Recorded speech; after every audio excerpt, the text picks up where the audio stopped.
money was no object, I would definitely get a car. A really nice guitar. A nice mountain bike.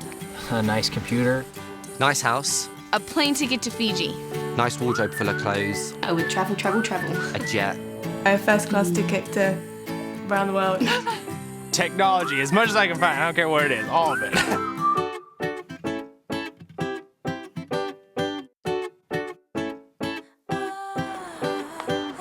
Ecclesiastes chapter 7 verse 12 says that money is for protection. We do need money in life for food, shelter, and clothing. But the rest of the verse just carries the thought that really wisdom is more important. It's just all about keeping it in a balance.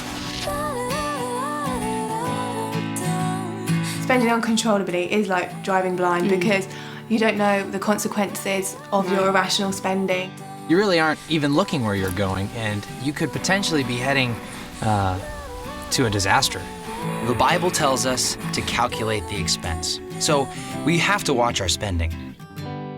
I think that having a credit card can be a trap because you wind up spending money you don't have. Pay your credit card bills as soon as possible. Pay it in full. Don't ever lend your credit card to a friend.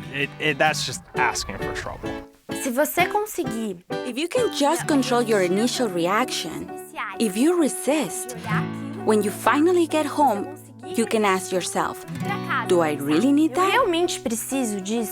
It's always been the case where you go out, you've got your goal in mind, something else catches your eye, and before you know it, you're leaving the shop with something that you might not have even knew existed, but now that you've seen it, you wanted it.